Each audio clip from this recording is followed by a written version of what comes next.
Agenda de riesgos.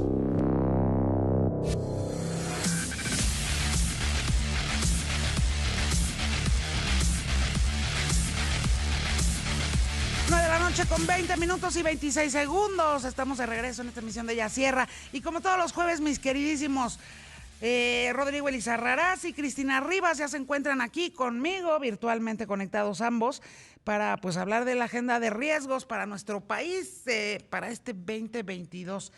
El tema de, pues no nada más de las vacunas, sino también de la educación para los niños, para las niñas, niños y niñas de nuestro país.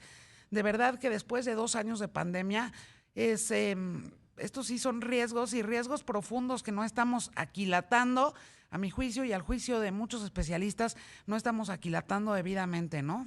Con todo, o sea, los que están asociados a la pandemia y los que no, los que vienen de siempre. Exactamente, Yuri. De hecho, la educación es uno de los temas torales y de mayores pendientes en nuestro país.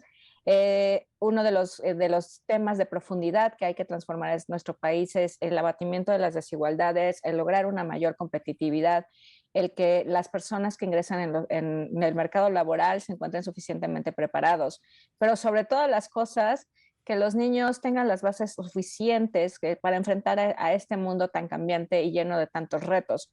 Y durante estos 2 años, en vez de procurar que la educación transite de una forma correcta, que se les permita dar estas herramientas tan necesarias a los niños, nos hemos dedicado a cumplir con programas educativos que quizás ya no se adaptan a las circunstancias, sin tomar las adecuaciones necesarias para que este proceso tan profundo y tan desgastante para los propios niños, de no tener normalidad, de estar aún en un sistema en línea, pero que no necesariamente les ayuda a tener esas bases, o que están en un sistema híbrido con la mitad de sus compañeros y bajo reglas no muy claras, o ahorita que muchas escuelas han decidido mantenerse nuevamente en los sistemas en líneas, o definitivamente cuando no están teniendo acceso a la educación.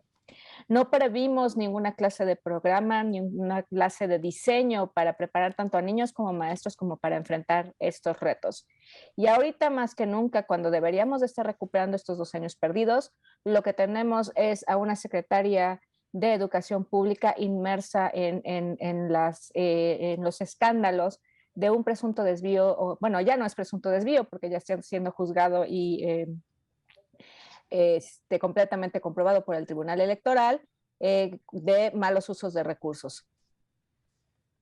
Sí, creo que, exacto, el año inicia no con muy buenas noticias para la seguridad pública del país, y en concreto para la titular de la Secretaría.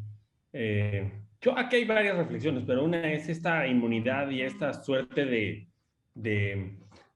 ver que los puestos públicos son inmunes, están blindados ante el escrutinio público. Si ya se demostró, si el tribunal ha resuelto en desvío de dinero público para campañas, me parece que debería haber una consecuencia política en primer lugar para la secretaria. Segundo, que también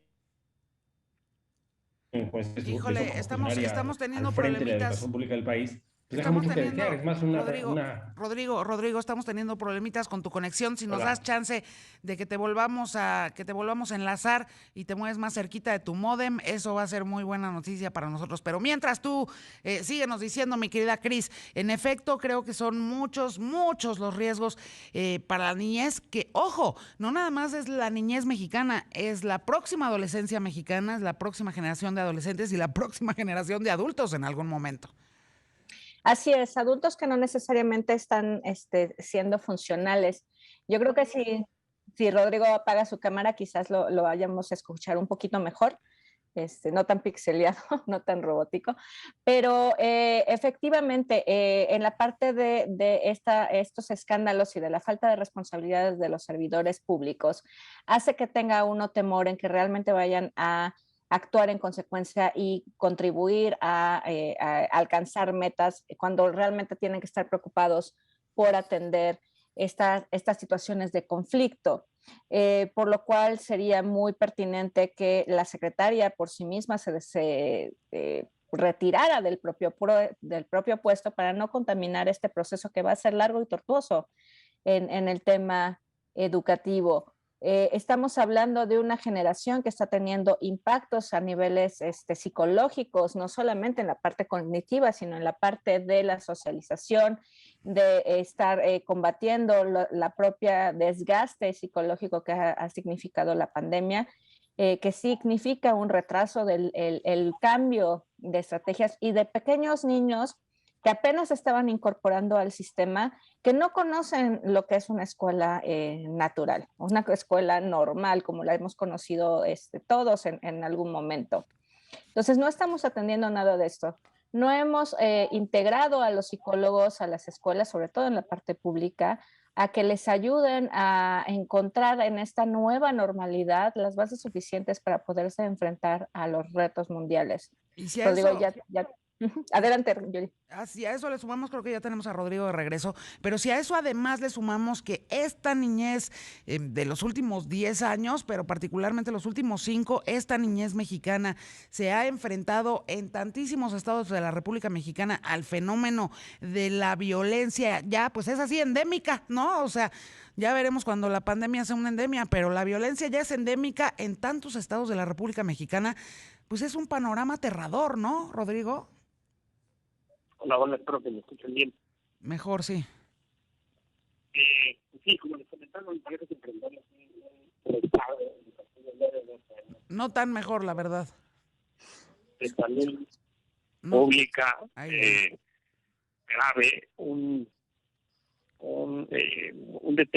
deterioramiento de la práctica educativa en sí, y un pequeño detalle: mucho tiempo muchas de las escuelas del país que estuvieron cerradas no tuvieron el mínimo atención, cuidado, diría yo, mantenimiento, ni siquiera una suerte de rondines por parte de los profesores o padres de familia. Entonces, muchas escuelas terminaron completamente abandonadas y vandalizadas.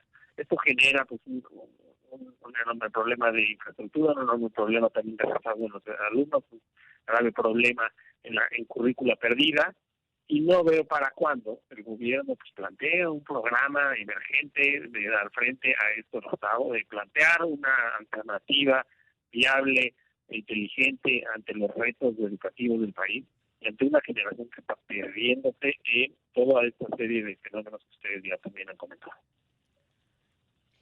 Y definitivamente otro de los temores que tienen que enfrentar los niños, no sé en sus casas, pero en muchos casos muchos niños están preguntando por qué ellos no están siendo vacunados.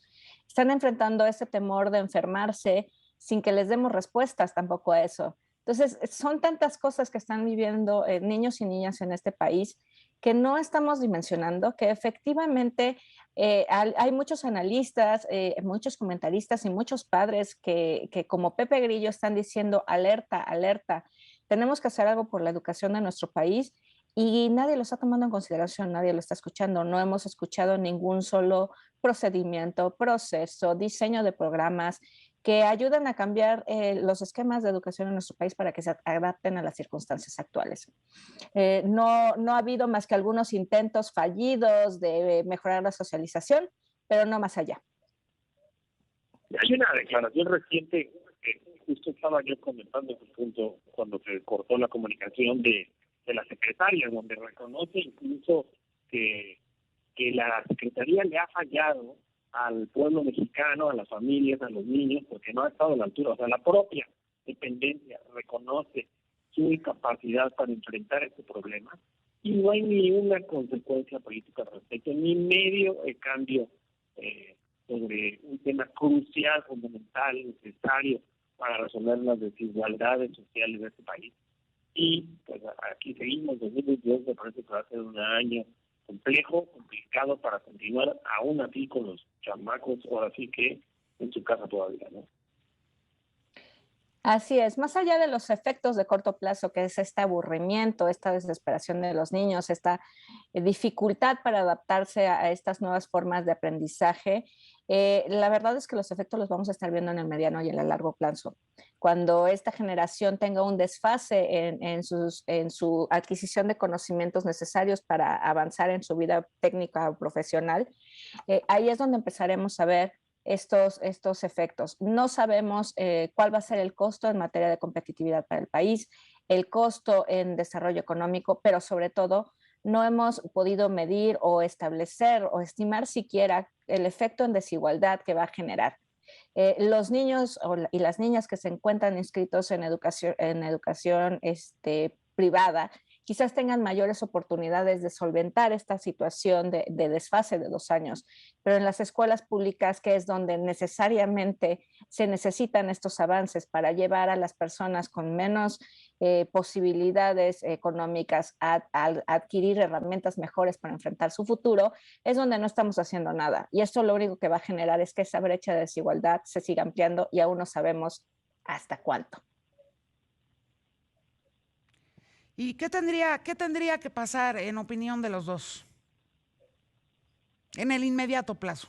O sea, ya me dijeron que la secretaria Delfina Gómez tendría que presentar su renuncia, no esperarse a que se la pidan a gritos, digamos, en la opinión pública y en ninguna otra instancia, y ni siquiera en la mañanera. Sí, seguramente ella tendría que presentar su renuncia, ya me dijeron eso, pero ¿qué más? Porque eso no, el problema de fondo no lo termina resolviendo, ¿no? Uno creo que de los temas que se tiene que resolver de una forma urgente es sentar tanto a maestros como a directivos, como a la autoridad, como a los propios padres de familia para diseñar mejores estrategias educativas en lo que resta por lo menos este año. Por lo que hemos visto con el tema de Omicron, el tema de volver a la escuela de una forma normal no va a ocurrir en los próximos 6 meses. Quizás durante el próximo semestre sea mucho más factible, pero necesitamos establecer esas reglas del juego para que la educación sea más accesible a los niños, que les permita aprender mejor, que les permita mejor tener una infancia. También en muchas escuelas lo que están haciendo es querer compensar con demasiadas tareas, cuando los niños también necesitan ese espacio de crecimiento personal que no se les está permitiendo por esas circunstancias. Muchas gracias, Rodrigo Elizarrarás, Cristina Rivas, como todos los jueves, por esta luz que ponen sobre los temas públicos en nuestra agenda nacional. Les mando un enorme abrazo a los dos y los espero aquí la próxima semana.